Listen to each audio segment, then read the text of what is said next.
busy. We don't eat breakfast. We sleep in till the last minute, right? We don't want to eat. We just need to get to class. Sleep is more important. So you may be like, okay, skip breakfast, I come back. And then you don't have time to grab a snack. You see your friend, you chat, whatever, or you have your classes back to back, and so you don't need a snack and you go back even further. Finally, you're getting to lunch and you're like, okay, I'm really hungry, but I don't have a lot of time. So you get something kind of quick, you scarf it, you might go back down to here. Then you have activities. Then you go on and on. You got meetings you got to sit at. And then you go back even further. And then by the time you let it go, it really swings. It still doesn't do it. I wanted to do it. That's straight. Suppose. Well, this worked earlier when we practiced. Swing all the way to the other side. It would have been better with a swing. Anyways, the idea is that it is a pendulum. So if you can moderate how much it swings from one direction to the other, it's not going to go from one end all the way to the other. And this is the same thing. It goes back with dieting too. If you say, I can only eat this much, or I have to only eat certain meals and not after this time, then all of a sudden when it does come time to eat, or when you do allow yourself to eat, you end up overeating because you've been deprived. So that's kind of the way that goes, and that's how some of this restrictive food eating turns into right now, may feel controlled, but later on may turn into binge eating, and then comes back, you feel guilty, turns into restrictive eating, and you go around in a cycle. Now that's an extrapolation into like more of an eating behavior that can have long-term consequences. This can be something that you guys can handle on a daily basis. This happens to all of us. You know, if we have something going on, if we have a test or exam and we're a little bit upset or nervous and we don't eat right away, and then we end up being so hungry afterwards, just keep these things in mind. Make sure you're prepared. Have a few snacks on hand, something easy. Fruit's always easy. Trail mix is always easy, all that kind of stuff. Go ahead, Kathy. Is there anything else you wanted to say about this? No, you said it. Okay.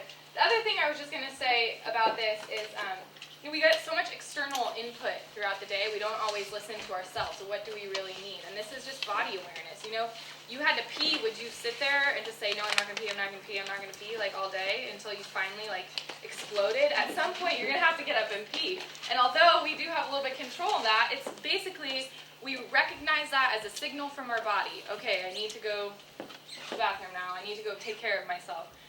Hunger is kind of the same way, but yet for some reason there's an association with hunger, like, oh, sometimes it's just like, oh, I'm weak, or I'm a bad person because I have to eat, or whatever. It's like, for whatever reason, these social norms have created us to think that hunger is not just another signal from a body, but it really is. So we need to try and be paying attention to that just as much as we are some of the other signals we have from our body. So let's go back to some of the other results. Where do we get our information from? It's back there on that wall. Where do we get our nutrition and diet information from?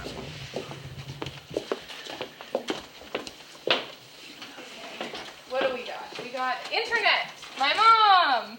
Nutrition class. Ooh, cool. I like that. More internet. Classes, health centers and doctors and my mama. TV and friends. Shaped magazine. Pyramid.gov. Oh my gosh. I don't know who put this up there, but if I had a big prize, I would give this to you. That was an amazing answer. Magazines, my mom, the internet, Self Magazine, mypyramid.org, the Nuffs Department, Me and EatRight.org. Who wrote that? Good answer. Perfect. I love it.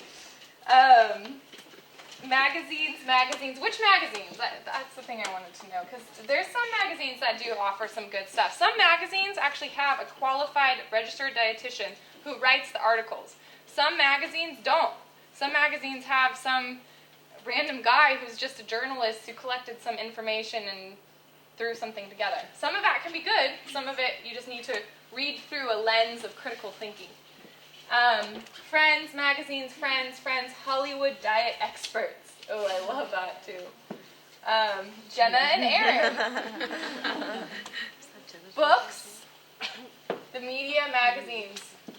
Let's talk about books. Seriously, when I went to Borders today, it was so overwhelming. It's like, how do you choose the diet? If I was really someone trying to choose the diet, I'd be like, I don't know. Do I need to detox first? Do I need to go green? Do I need to start with Atkins?